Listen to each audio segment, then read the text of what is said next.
Hello दोस्तों, मैं देवेंद्र आपका गुरुकुल के ऑनलाइन प्लेटफॉर्म पे स्वागत करता हूं। जैसा कि आपको पता है, हमने मेंसुरेशन स्टार्ट कर रखा है। कल हमने स्क्वायर और रेक्टेंगल पढ़ा था। आपको आज मैं सर्किल और ट्रायंगल समझाने की फॉर्मूले समझाने की कोशिश करूंगा, जो कि आने वाले आगामी पेपरों में पंजाब एग्ज़ाम में बहुत इंपॉर्टेंट है। तो सबसे पहले जिस तरह से मैंने आपको कल बता दिया था छोटी छोटी बात, आज हम शुरुआत करेंगे सर्किल की। पेपर बहुत ज़्यादा आ चुके हैं। आपको जिस तरह से पता है कि ट्रिपल एस बी की क्लर्क की वेटिंग लिस्ट भी जारी हो चुकी है। इसका मतलब ये है कि आने वाले दिनों में क्लर्क की भी भर्ती पंजाब में आ चुकी है, आने वाली है। देखो, हम बात करते हैं सर्किल की। सर्किल की कल मैंने आपको जिस तरह से बताया कि ये हमारे पास क्या है, सर्कल है। इसको क्या बोलते हैं, रेडियस बोलते हैं। क्या बोलते हैं, रेडियस बोलते हैं। और इसको पूरे को क्या बोलते हैं, हम डायामीटर बोलते हैं। कॉपी पेन आपको लेके बैठना है, जैसे जैसे मैं बताऊं वैसे वैसे करते रहना है। कहीं ज़्यादा जाने की जरूरत नहीं है। आपको सिर्फ वीडियो से ही आप फॉर्मूले, पहले मैं आपको सिमेट्रिकली सब कुछ फॉर्मूले कराऊंगा, उसके बाद में आपको क्वेश्चन करवाऊंगा। इसीलिए जब मैं क्वेश्चन करवाऊंगा तो फॉर्मूले लिखूंगा, तो आपको सबसे पहले फॉर्मूले याद करने हैं। तो जैसे तरह से मैंने आपको बताया कि इसका फॉर्मूला हमारे पास सरकमफेरेंस का फॉर्मूला क्या होता है, सरकमफेरेंस का फॉर्मूला होता है 2 पाई आर। और एरिया का फॉर्मूला क्या हुआ था, जैसे कि मैंने आपको कल को बताया, ये चीज़ मैंने आपको बताई है, ये मैंने आपको बताया हुआ है। अब जैसे मैंने आपको कल ये बात भी बताई थी कि रेडियस, मैंने जो कुछ पढ़ाया था वो पहली वीडियो देख लो आप सभी। पहली वीडियो में मैंने सभी कुछ बताया हुआ है। अगर मैं आपको ये बताऊं कि जैसे कि मैंने बताया रेडियस 7 है तो ये 44 है, कैसे आया वो मैंने आपको कल बताया था। मैं आपकी रिवीजन करवा रहा हूँ इस वीडियो में। देखो, तो ये बातें आपको पता है।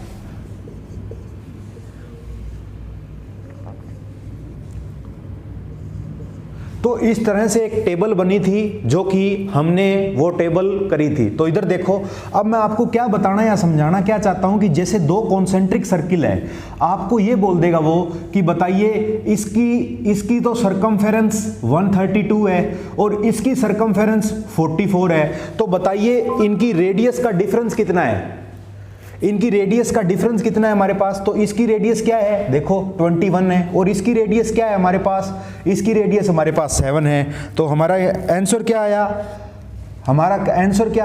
हमारा आंसर आया 14, क्योंकि इसकी तो 21 है और इसकी कितनी है, 7 है। तो वो एरिया का भी क्वेश्चन आपको आ सकता है। 1380 से बताओ उसका एरिया छोटे वाले का 150 154 था, तो बताइए उनके एरिया का डिफरेंस क्या होगा। तो आपने डायरेक्ट क्वेश्चन करना है बिना किसी विलंब के। तो आगे हम कुछ इंपॉर्टेंट पॉइंट पढ़ते हैं सर्किल के। जैसा कि आपको पता है कि कोई 3 सर्किल है, जैसे देखो ये 3 सर्किल है। बहुत इंपॉर्टेंट क्वेश्चन है, चाहे तो वो एसएससी में ले लो, जिनका रेलवे का एग्जाम है, एनटीपीसी या ग्रुप डी, वो किनके लिए भी बहुत इंपॉर्टेंट है। मैं यहां बताऊं 3 पॉइंट है, उनका सेंटर है ये उनका 3 सेंटर है। अगर मैं यहां बोलूं भी आपको यहां पे घोड़ा बांध दिया, वो घोड़ा क्या करेगा, इतनी रेडियस ही चल पाएगा ना, इतनी रेडियस ही चल पाएगा। यहां पे बांध दिया तो इतनी रेडियस ही चल पाएगा, यहां पे बांध दिया तो इतनी रेडियस ही चल पाएगा। तो मैंने इस रेडियस का नाम दे दिया आर। तो अब वो ऐसे पूछेगा भी कितना पार्ट घोड़े ने खाया नहीं है, ये क्वेश्चन है भी ये जो पार्ट है घोड़े ने कितना पार्ट खाया ही नहीं है। तो देखो, इस क्वेश्चन का एरिया निकालने के लिए आपको क्या करना है, आर स्क्वायर। देखो, अब √3 मैं इसलिए लगाऊंगा कि आपको पूरा सोल्व नहीं करना, ठीक है ना। आपको सिर्फ फॉर्मूला याद रखना है ऐसे क्वेश्चनों के लिए। ज्यादा आप कैसे आया बेसिक से अगर आपने पढ़ना है तो मैं ऑफलाइन गुरुकुल बठिंडा में पढ़ाता हूं। आपने यहां से ऑफलाइन बैच में पढ़ना है ताकि मैं आपको फुल बता सकूं। देखो, अब मैं आपको क्या बता रहा हूं कि इसका डायरेक्ट हमारे पास फार्मूला होता है √3 माइनस π/2। तो ये हमारे पास इसका डायरेक्ट फार्मूला आ गया। जैसे कि अब कहीं ऐसे देखो, इसको कभी कभार पेपर में एक बार एसएससी में ऐसे भी पूछ लिया, इसी फॉर्मूले को इसने वो कर दिया, एलसीएम लेके बोल दिया। तो ये कितना हो गया हमारे पास 2 √3 और ये कितना हो गया पाई। तो बस उसने यही बोल दिया था आंसर में, ये ऐसे कर करके दे दिया उसने। तो बस उसने क्या किया था, सिर्फ एलसीएम लिया था। तो आपने ध्यान रखना है ये बातें, ठीक है। तो ये सिर्फ इसका इतना था, जब वो अपने को ट्राइंगल दे दे, ये अंडर रूट इसलिए आया क्योंकि अंडर रूट ये इक्विलेटरल ट्राइंगल है। अभी तक मैंने आपको ट्राइंगल पढ़ाया नहीं है तो मैं आपको बताऊंगा नहीं, क्योंकि बेमतलब के कंफ्यूज आप हो जाओगे। तो आपने सिर्फ ये फॉर्मूला याद रखना है। इस फॉर्मूले में जो भी रेडियस यहाँ होगी, मान लो रेडियस 7 है, तो 7 है तो यहाँ कितना हो जाएगा, 49। अब अगर आपको कुछ देगा तो वो इसकी वैल्यू भी देगा, अंडर रूट 3 की वैल्यू आपको गिवन होगी क्वेश्चन में, सॉल्व कर देना, आंसर आ जाएगा। एक अगला पॉइंट देखो, अब सर्कल क्या कर दिया मैंने, अब मैं सर्कल आपको 4 दे देता हूं। मान लो सर्किल मैंने आपको 4 दे दिए, ये 4 सर्किल दे दिया आपको। देखो पेपर हमने तैयारी ऐसी करनी है कि सारे पेपर हमारे क्लियर हों, ठीक है। कोई बेसिक से हमने शुरुआत करनी है, जैसे कोई भी ऐसी चीज़ छोड़नी नहीं है। 500 क्वेश्चन करेंगे मेंसुरेशन के, बार बार करना है आपको, ताकि आपके पटवारी में 15 में से 15 मार्क्स मेंसुरेशन में, अगर मान लो मेंसुरेशन सिलेबस आ जाएगा, मान लो 15 नंबर का मेंसुरेशन आ रहा है, तो मेंसुरेशन और मैथमेटिक्स में मान लो 15 नंबर का है, तो आपके 15 के 15 नंबर आने ही चाहिए। उस तरह से मैं आपकी तैयारी करवा रहा हूँ। 1-2 क्वेश्चन आपका गलत हो जाए वो बात अलग है, जो आपकी मिस्टेक हो, वैसे आपका क्वेश्चन गलत नहीं होगा, ठीक है। आपको जैसे पता है कि हम एक्स्ट्रा बातें करते नहीं है, सिर्फ पढ़ाई की बातें करते हैं। देखो अब 4 सर्कल दे दिए, मुझे बताओ वो बोलेगा यहाँ पे टेंट लगा दिया, यहाँ पे टेंट लगा दिया, यहाँ पे टेंट लगा दिया, समझ में आई। इसकी भी रेडियस उसने बोल दी R है। ये R रेडियस जब है, ये कोई भी हो सकती है, 7 दे सकता है, 14 दे सकता है, 3.5 दे सकता है, जिस तरह से मैंने बताया है आपको। देखो ये देखो, अब वो बोल रहा है कि बताओ ये जो छाया भाग है, या ऐसे बोल देगा यहाँ कोई घोड़ा बांध दिया है, बताओ इतना एरिया खा सकता है, ये इतना खा सकता है, ये इतना खा सकता है, ये इतना खा सकता है। तो आपसे ये पूछा है उसने कि बताइए कि आप मुझे कितना पार्ट उसने खाया नहीं है। तो देखो बिल्कुल सही बात है, तो उसका एरिया का फॉर्मूला हमारे पास क्या हो जाएगा, r² 4 - पाई। तो ये हमारे पास इसका एरिया आ गया। जो भी वैल्यू आए, यहाँ अगर मैं बोलूँ 7 आ गई, 7 आए तो यहाँ पे कितना आ जाएगा, 49 आ जाएगा, 22/7 पुट कर देना, आपका आंसर 42 सेंटीमीटर स्क्वायर आ जाएगा, अगर 7 सेंटीमीटर स्क्वायर आपकी रेडियस है तो, ठीक है ना। 7 सेंटीमीटर अगर रेडियस है तो ये क्वेश्चन आपको ध्यान रखना है। बहुत बेसिक, बहुत अच्छा क्वेश्चन, ऐसा क्वेश्चन पेपर में आने के चांसेस हैं, ठीक है, जिस तरह से कंपटीशन बढ़ रहा है।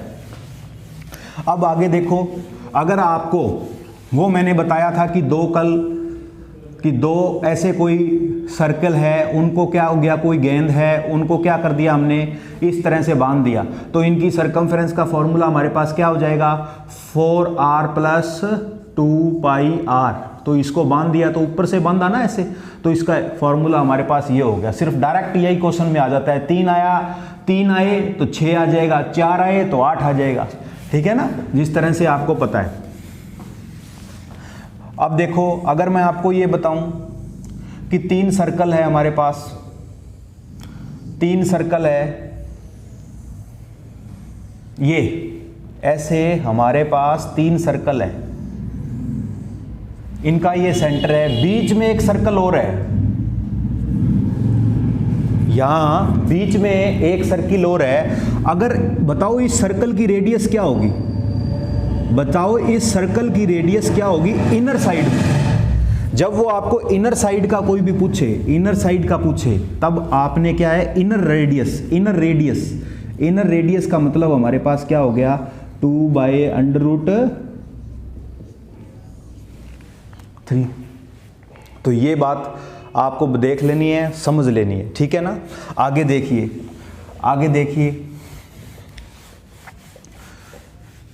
अगर वो आपको ये बात बोले, मैंने आपको कल बताया था कि ये सर्कल है, ये इसको क्या बोलते हैं, इस पूरे वाले पार्ट को हम क्या बोलते हैं, इसको बोलते हैं सेक्टर। क्या बोलते हैं, सेक्टर। मुझे बताओ, अगर इस सेक्टर की लेंथ, ये अगर इस सेक्टर की लेंथ है और ये क्या है, रेडियस है, अगर यहाँ पे एंगल थीटा है, वो एंगल कुछ भी हो सकता है, 30 डिग्री हो सकता है, 60 हो सकता है, कुछ भी हो सकता है। तो मुझे बताओ, वो बोलेगा एरिया बताओ, आपको ये गिवन होगी वैल्यू, तो मुझे बताओ ये कितना हो गया, देखो 2 पाई आर स्क्वायर, एरिया का, सर्कल का एरिया का फॉर्मूला, प्लस इंटू क्या हो गया, इंटू जो एंगल होगा, जैसे 60 होगा, 30 होगा, और कितना घुमा है ये घुमा है 360, तो यही हमारे पास इसका एरिया का फॉर्मूला आ जाएगा। ठीक है, आया हुआ क्वेश्चन है। अब आपने ध्यान रखना एक बात, अगर बहुत से क्वेश्चनों में ऐसे भी दे देता है, सिर्फ ये दिया, इसको दे दिया उसने लेंथ बोल दिया, इसको आर बोल दिया, ठीक है ना, तो आपने डरना नहीं है। एरिया का फॉर्मूला अगर पूछे, दोनों गिवन दे दे तो इसका फॉर्मूला हमारे पास क्या होता है, पाई आर स्क्वायर एल, ठीक है ना, तो आर स्क्वायर एल, ये बात आपने ध्यान में रखनी है। जैसे जैसे क्वेश्चन पूछेगा वैसे वैसे हम करेंगे। आपको सबसे पहले मैं फॉर्मूले बता रहा हूँ जो कि एग्जाम पॉइंट ऑफ व्यू से बहुत ज़्यादा इम्पोर्टेंट है। आगे देखो, अब मैं ये मान के चलता हूँ कि आपको मैंने स्क्वायर, रेक्टेंगल और सर्किल करवाया, जो कि आपने फॉर्मूले हैं वो नोट कर चुके हैं। अब अगला पॉइंट मैं आपको बताना चाहता हूँ, ट्राइएंगल,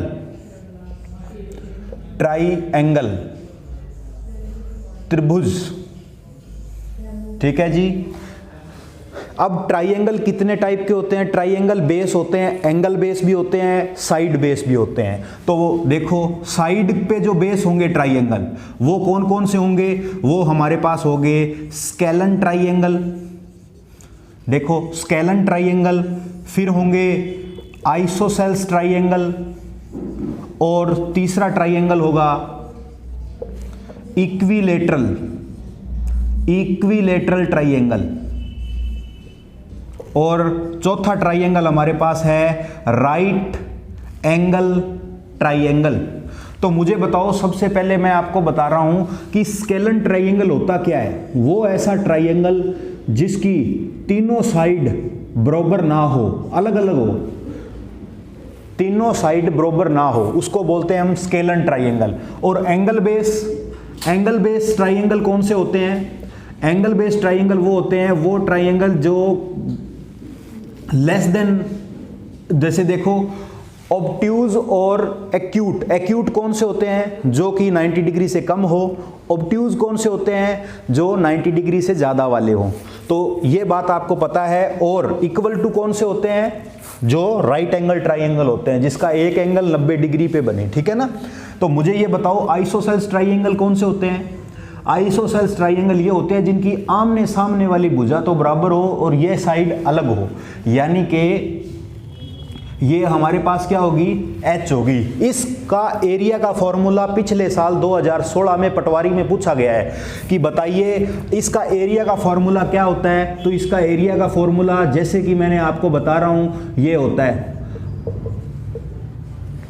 बस यही फॉर्मूला उसने पूछा था, ठीक है ना। तो आपको डरने की जरूरत नहीं है। इसकी क्या होती है, आमने सामने की भुजा सेम होती है, यानी कि ये A होगी तो ये भी A होगी, ठीक है। अब आगे देखो, ये है हमारे पास इक्विलेटरल ट्राइएंगल।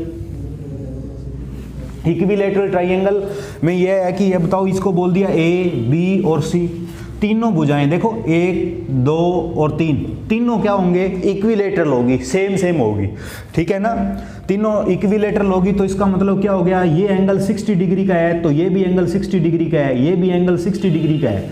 बात समझ में आई क्या आपको, जिस तरह से ये है। अब इसका भी फॉर्मूला उसने पूछ लिया था, इसका फॉर्मूला उसने पूछ लिया था कि बताइए इसके एरिया का फार्मूला क्या होता है। तो क्या होता है, √3/4 साइड स्क्वायर। समझ में आई आपको बात। तो ये भी अपने करेंगे, कोई बात नहीं। पहले मैं आपको समझा रहा हूं कि ट्राइएंगल किसको बोलते हैं। अब ये है हमारे पास राइट एंगल ट्राइएंगल।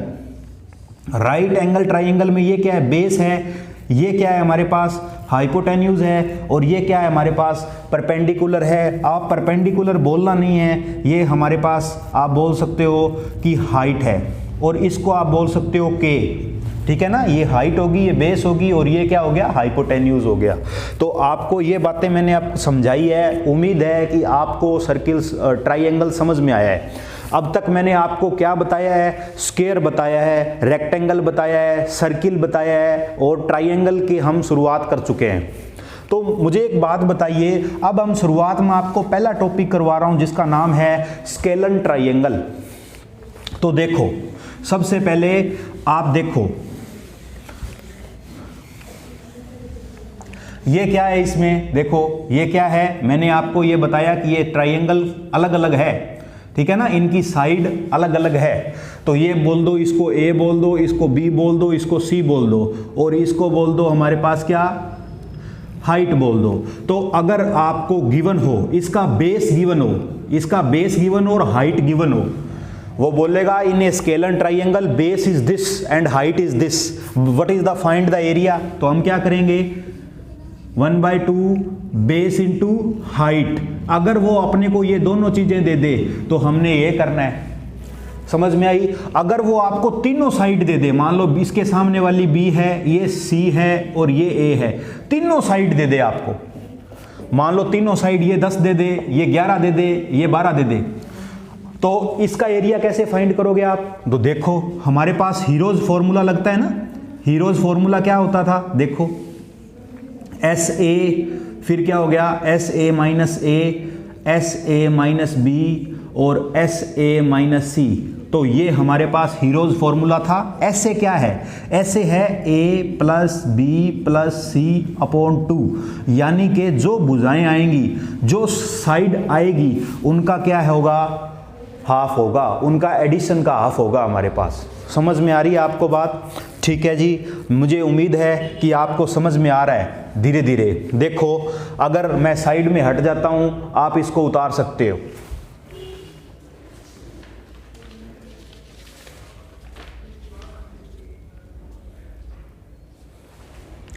देखो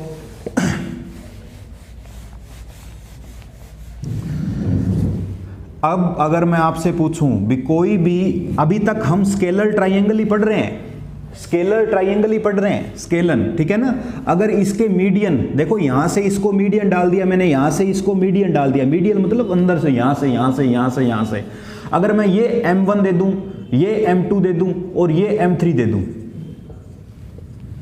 तो बताइए इनका मीडियन देके, जब भी आपको स्केलन ट्राइंगल में मीडियन दे देगा क्या, ए बी 10 दे दिया, 12 दे दिया, कुछ भी दे दिया, मीडियन देके अगर आपको इस स्केलन ट्राइंगल का एरिया पूछे तो उसका फॉर्मूला हमारे पास क्या है, 4/3 अंडर रूट SM और SM M1 minus SM M2 और SM M3, ठीक है। यहां पे SM क्या है, SM क्या है, मैंने ऐसे ही लिख लिया, SM A लिख सकते हो, कुछ भी लिख सकते हो, ठीक है ना। SM क्या है, जो इनका क्या होगा, /2। अब ये उसमें मान बात कर देना आपको, ये किसका है, ये स्केलन ट्राइंगल में जब आपको मीडियन दे दे तब आपको ये वाला फॉर्मूला यूज करना है। बात समझ में आई।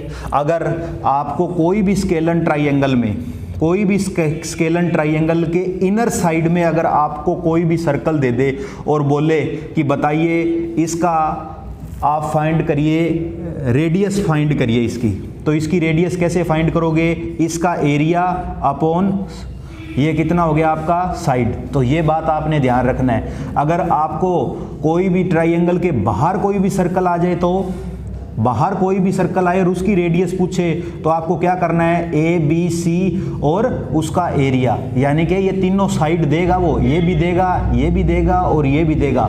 जैसे जैसे आपने एक बार नोट करते हुए चलना है, हम क्वेश्चनों में इनकी शुरुआत करेंगे, ठीक है जी। कल आज के लिए कहीं ज़्यादा ना हो जाए, हम धीरे धीरे ऐसे वीडियो डालते रहेंगे। कल मैं आपको इसका अगला पार्ट, जिसको हम बोलते हैं आइसोसेल्स या इक्विलेटरल और राइट एंगल ट्राइंगल, वो मैं आपको करवाऊंगा। उम्मीद है आपको बिना विलंब करते हुए तैयारी स्टार्ट कर देनी है, क्योंकि पेपर आ चुके हैं। आपको जिस तरह से पता है कि मैं बठिंडा, गुरुकुल बठिंडा में ऑफलाइन पढ़ाता हूँ और हमारे ऑलरेडी बैच चल चुके हैं। मेरा पढ़ाने का तरीका ऐसा ही रहेगा और बेसिक से होगा। ज़्यादा से ज़्यादा क्वेश्चन करेंगे तो ज़्यादा से ज़्यादा हमारी प्रैक्टिस होएगी।